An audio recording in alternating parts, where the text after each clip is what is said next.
You're listening to Success Through Connections, the podcast where we explore the power of relationships in business and in life. This episode is brought to you by Up Until Now, helping business professionals turn the page to their next chapter of success. Welcome back to Success Through Connections. We have another episode today with something a little different, and I'm very excited. I'm bringing in Stacey Mayo. She is an artist, and she's a self-taught artist. So Stacey learned how to draw and paint much later in life. She didn't start off that way, and she didn't think she had an artistic bone in her body until she bought a book about how to draw, and she realized that she actually had quite a knack for it. And I've seen her work. She's got more than an act. She's very, very good. So she's worked on her drawings and painting skills, and she's really at a pretty high level at this point. She uses different mediums. She uses acrylics and pastels, and she just creates really beautiful pieces. She has different styles from abstract to street art, and she's done quite a few commissioned pieces. And so we'll get into that as well. So first of all, I just want to say, welcome, Stacey. Thank you, Zelda. There you It's go. delightful to be here. I'm so glad you're here. We're going to talk today to our listeners about art in the workplace, because art can really affect the business culture. It can affect your mood and your emotions.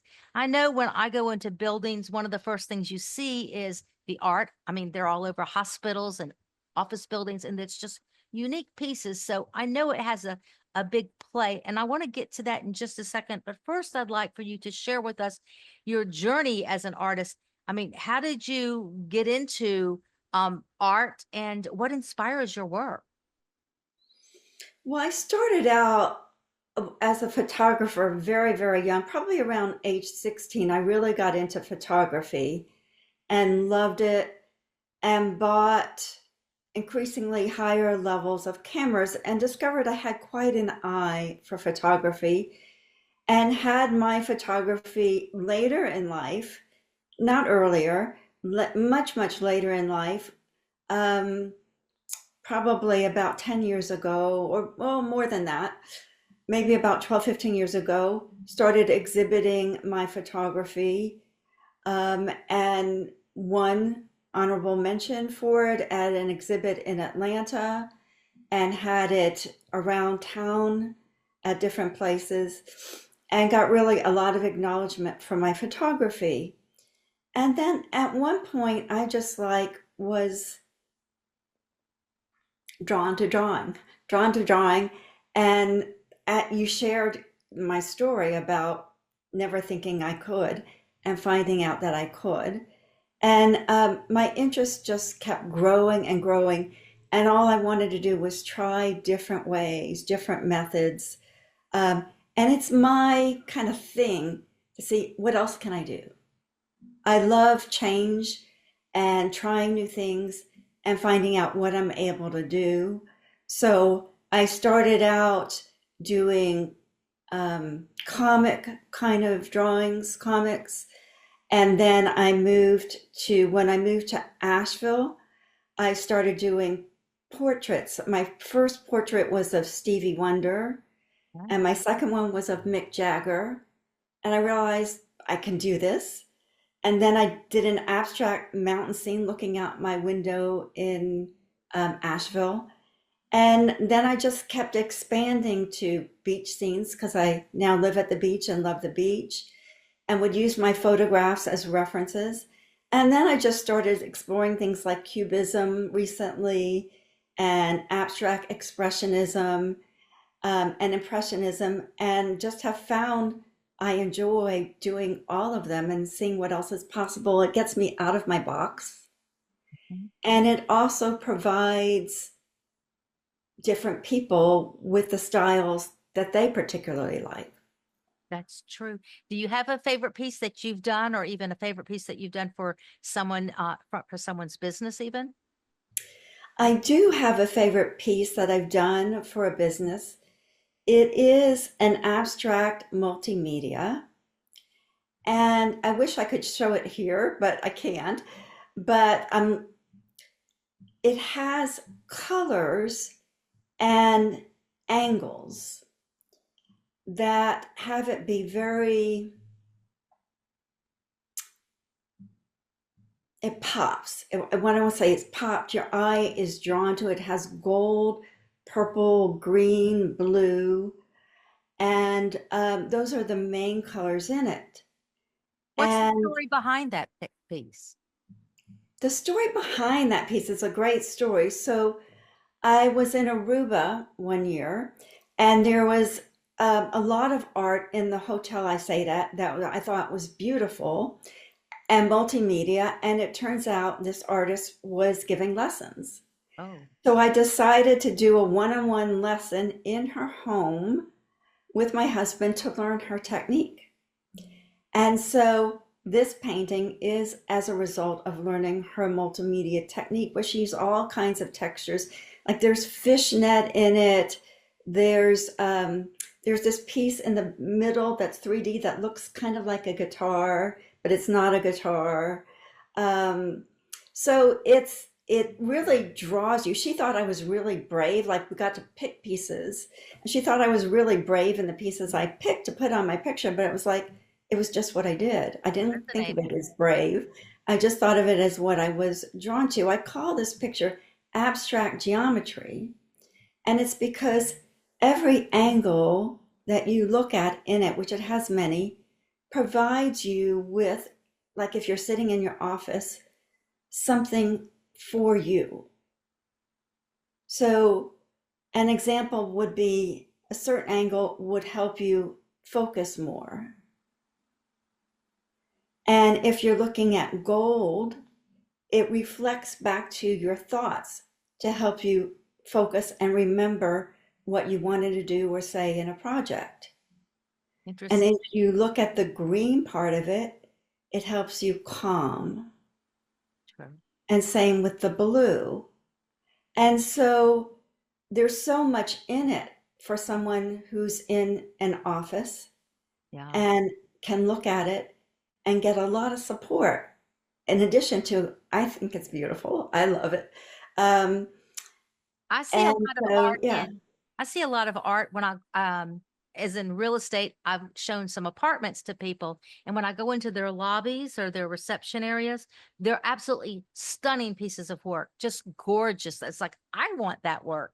So, what is it that you believe? I mean, art is more than decoration. So, what do you believe that I mean, how does it bring out the emotions in people when you go into these office buildings, and what are they trying to um get people to feel or do, or what is the emotion that they want behind it? What works for them? Well, most people want you to feel welcome Mhm.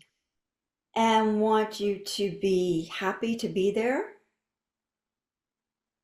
And it will vary, of course, whether it's like a high-tech environment.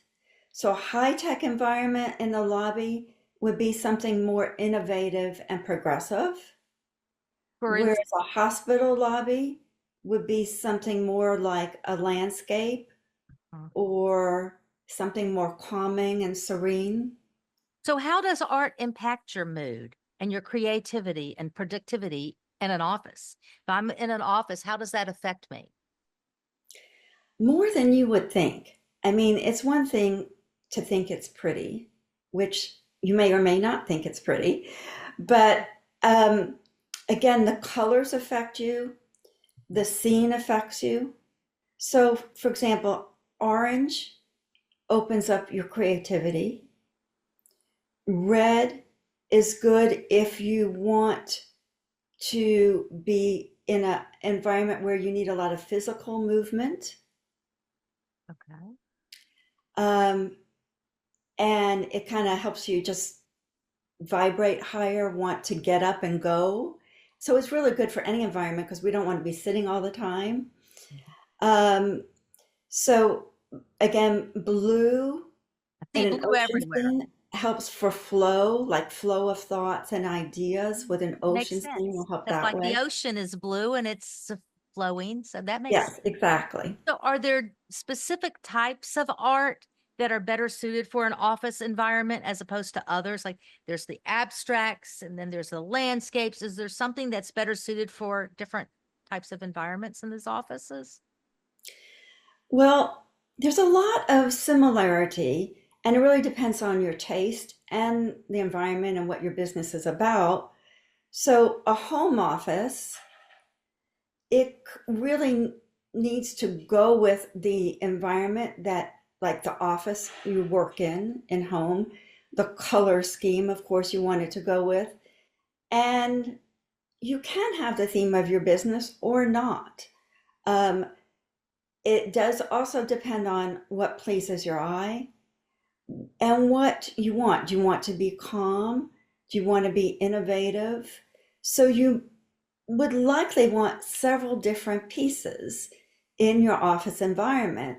Like I look around my office and I get something that inspires me to relax, something that inspires me to be creative.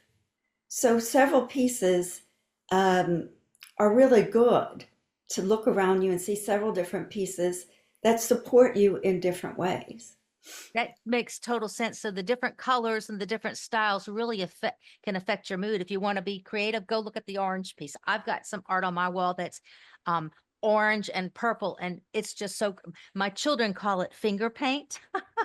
I call it beautiful abstract art. Exactly. So, they say beauty is in the eye of the beholder, and there is so much truth to it. I Yeah. mean, everybody has different taste, and that's also, of course, very Yeah. important. So, what are some of the common mistakes that businesses make when they're selecting office art? Well, one thing is they may be drawn to their own personal taste Yeah. and not considering that everybody has different taste. Okay. And that's a real challenge. So you want it to go with the theme of the office environment and what you want to happen there. So because people have different tastes, offices often choose abstracts Uh, because abstracts are great when there's a lot of people because different people see different things in an abstract. Always. I always think it's fun when people say, I see this in that, or I see this in your art. And I was like, oh, that's cool. I never saw that in it. So abstracts are really a good thing when there's a lot of people with different tastes and the colors will go with your environment. well, you can tell from my background, abstract is for me. People say that looks like a maze behind you. Go, no, that was painted on my wall on purpose. Exactly. Exactly. Yeah, it's the eye of the eye of the beholder. So, what advice would you have for somebody who's just getting an office and they have an office and they go, I think I would like to get some art pieces. What's some advice of where to start? How do you start to decide what you want? Are you missing out on connections that could change everything? The ultimate networking playbook from Up Until Now is your secret weapon, packed with proven scripts, expert tips, and the must-dos and don'ts for today's modern networker. Whether you're showing up in person or online, this course helps you stand out, get remembered, and make connections that count. Don't let another opportunity pass you by. Relationships aren't built by accident. Tap the show notes now for instant access to the playbook and start building smarter connections today. Well, the first thought that came to my mind is don't go, if you can help it, don't go for mass marketed art. The kind you see in discount retail stores that's really cheap. And here's why. In addition to it's good to support artists, um, those pieces are done by labor and machinery that's of a very low vibration, ink that's very cheap, canvas that's very cheap. And while it may look good, the energy of it is low because all the materials are of a low vibration, done by people, if people are even involved in it, of a low mood and like an assembly line kind of thing where they get $1 for it or something like that. So it's better to probably start with trying to find maybe a local artist or an artist online like you. Right. And how does one start with that? If they go, okay, I have an office, I want to get some art that's actually commissioned art, right? How does that process work? So commissioned art is the highest level vibration, and it's really the best if it's in your budget. It's really the best, and you can typically find it pretty affordably, depending on your budget, perhaps starting around $500. And the reason it's the best, number one, it's custom for you, your taste, your colors, your ideas. And it's done on the highest quality canvas or paper with the highest quality inks with someone who is typically of a higher, absolutely a higher skill level and typically a higher vibration. And all of that affects how you feel when you look at your art. All of that goes into it. And even though you don't notice it, it will affect your mood, your So energy Stacey, level, all of what that. what would be the questions starting out to ask the artist? You find an artist, what are some of the maybe the top 3 questions you should ask them just to know that you're going to connect with them? So perhaps you have an idea. The first thing is, can you do something like this? Mhm. And, a good artist will say yes or no, of course. Yes, that's something I could do.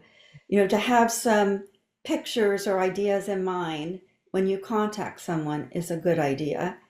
And a good artist, like what I do is I really collaborate with my customers. Like they come up with a couple of ideas or an idea, they'll send me an image or two, and I'll say I can do it, and then I'll ask them, what colors do you want? What size do you want?